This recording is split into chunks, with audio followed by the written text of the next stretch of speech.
Welcome to Stay Clean and Safe, a podcast created with the financial support of the European Union. Here we share ideas, tips, and stories that will help us build healthier, safer, and cleaner communities together. Let's get started. Hi, welcome to the next episode of our podcast, in which we take a closer look at the topics of everyday life, both body and mind. Sometimes it seems to us that food is just a matter of choice. Sandwich or bar, water or cola. But in fact, these are choices that we make every day, and that have a huge impact on our health, energy, emotions, and even relationships with others. In today's episode, we will talk about how these everyday decisions affect the physical and mental health of young people, and why it is worth thinking about eating not only in the context of calories, but also of well-being. We will also consider how to eat better, not waste, and not fall into the trap of diet and pressure. Our guest is an expert who connects everyday knowledge about healthy eating with empathy and movement, and an approach based on balance. Sylvia, a dietitian, educator, promoter of a healthy lifestyle, who has been working with young and adults for years, helping them build lasting healthy eating habits without pressure, restrictions, and fashionable diets. We will talk to her about how to support young people in building a better relationship with food and their own body, why eating is not just eating, and how to combine caring for yourself with caring for the planet. How did your journey with a healthy lifestyle begin? I started my education, you could say, in elementary school when I started training athletics. And then it went downhill because practically you could say every new school, new challenges, new sports disciplines. And in fact, I have been associated with sports since I was very young. And there came a moment when I started working as a fitness instructor and personal trainer. So I have been doing it for 13 years. And in fact, I have been doing it since elementary school.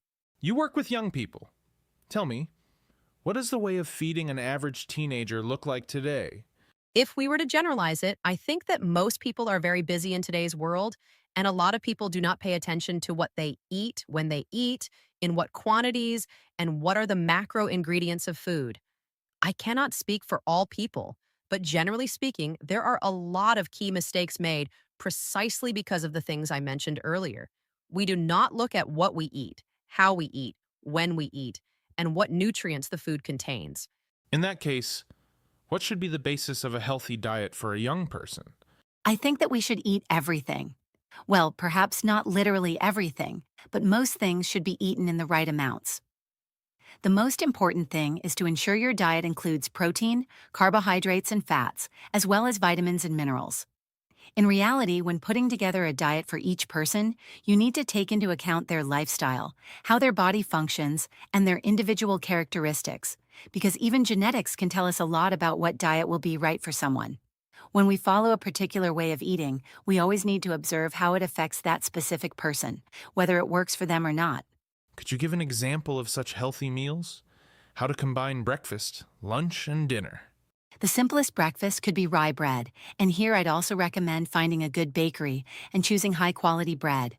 Add 1 or 2 slices. I'd skip the butter and instead spread the simplest cream cheese on the bread. It can be ordinary cream cheese, but it's important to read the ingredients and check that it doesn't contain sugar, because that's one of the most common traps in processed foods.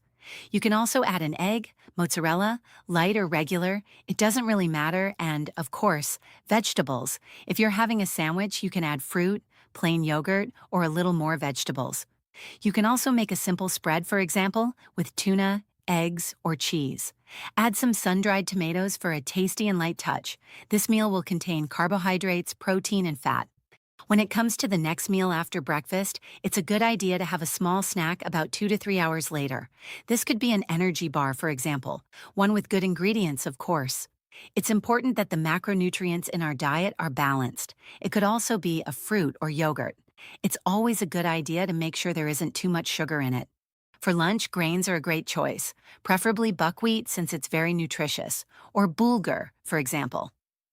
Rice is also an option, ideally brown rice. The calorie content may be similar, but the health benefits are greater. Add some potatoes, preferably without heavy sauces.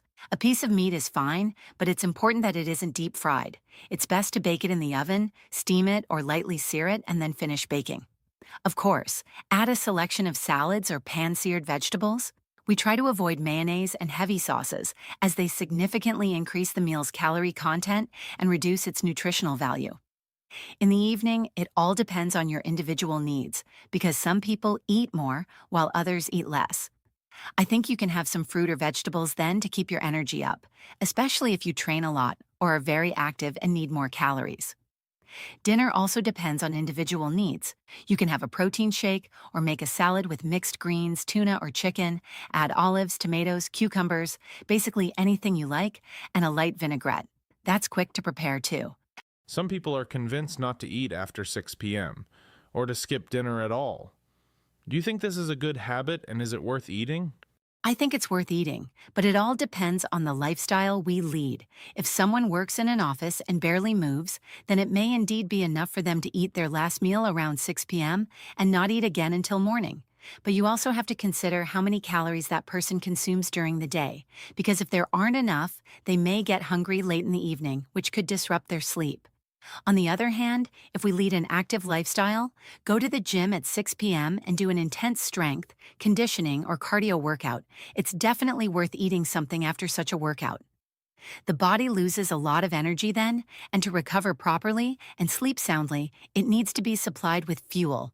Your muscles need to rebuild and rest. It doesn't have to be a heavy meal. Something light will suffice, such as a protein shake with a banana. This way, you replenish the carbohydrates, the energy you've lost, and the protein needed for recovery, and that's perfectly fine. Sometimes there are all kinds of diets and trends on the internet when it comes to nutrition. How not to get lost in it? I think you need to use common sense and listen to your body. There are many diets, but not everyone is right for everyone. Sometimes someone might need a ketogenic diet, for example, while someone else needs something completely different. Some people follow short detox diets, but in my opinion, it all depends on your lifestyle and what works best for you. If you don't eat meat, you can replace it with other ingredients and simply expand your knowledge on the subject. Because knowledge is what allows you to prepare more interesting meals and better select the macronutrients we need. How does our diet, our way of eating, affect the concentration, mood, resistance, and energy of young people in particular? They certainly have a huge impact. If we eat a lot of heavy, greasy fast food, our body functions completely differently than when we choose lighter, more nutritious foods, such as salads, vegetables, or fruit. After such heavy meals, we don't feel light or energetic. The body is burdened, digestion takes longer, and we begin to feel sluggish. This is also evident in how we feel and in our bodies. That's why it's worth expanding our knowledge and choosing foods that allow us to regenerate properly through eating, namely vegetables, fruits, and good sources of energy. Fruits provide sugars that give you energy, though of course you shouldn't overdo it with them either. A banana, for example, which is high in potassium, can be very helpful when you're tired. After eating one, you often feel a surge of energy. When it comes to memory and concentration, it's worth paying attention to nuts, especially walnuts. They're very nutritious and beneficial. You can also eat almonds, of course in moderation, because nuts are quite high in calories. This is a very broad topic, and it's hard to cover all the nuances in just a few sentences, because so many different things have an impact on it.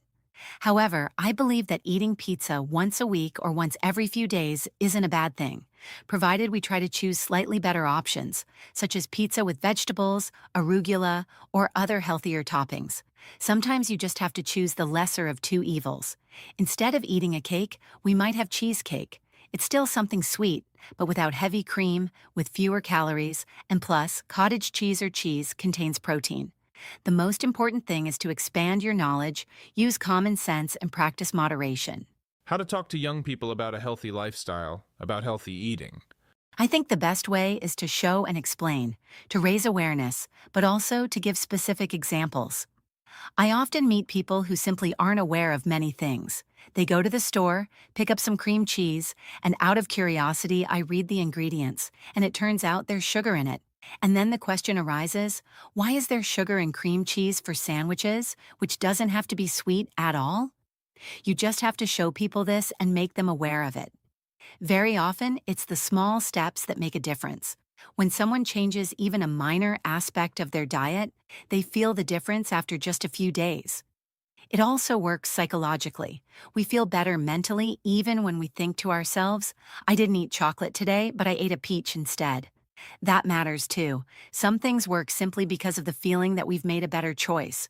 When we tell ourselves we'll have bread with good cheese without added sugar, and we used to eat something much worse, it suddenly turns out that this can also be tasty and good. And sometimes we don't even notice the moment when we start to feel better and gradually regain our health. These are the things that will support changing eating habits.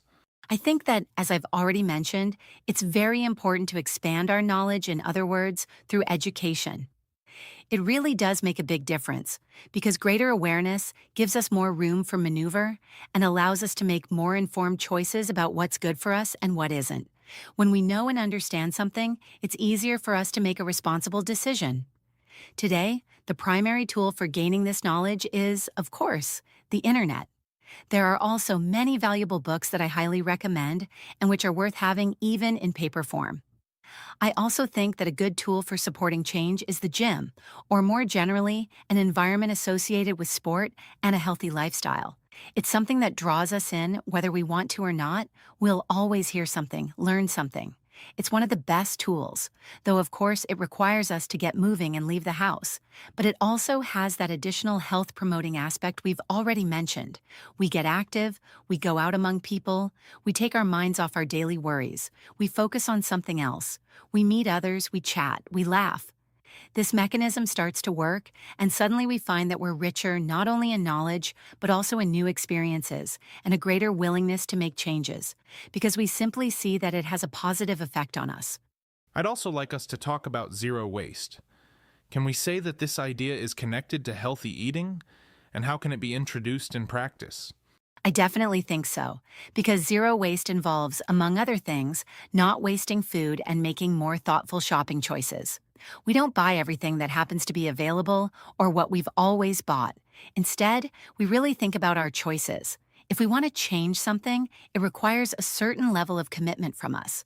It's worth taking a moment to read the labels.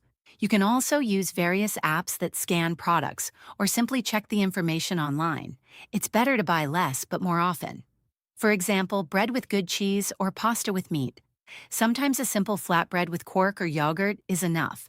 It's currently the season for good fruit, so you can add seasonal fruit, and you've got a nutritious meal with a variety of macronutrients that you'll be happy to eat. There's no need to rush. In today's world, we're very busy and often don't have time to cook complicated meals every day, but you can make a nutritious cream soup with chicken, pasta, rice, or groats, prepare it for 2 to 3 days, and enjoy it at your leisure. So I'd say that zero waste goes very well with a healthy diet.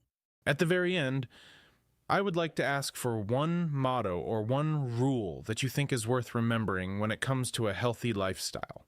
Yes, I have a motto that I've always followed. Sport is the road to heaven, and we build this heaven ourselves, and as we build it, so we will have it. Thank you for listening to Stay Clean and Safe, a project funded by the European Union. Remember, small steps lead to big changes in building a healthier and safer world.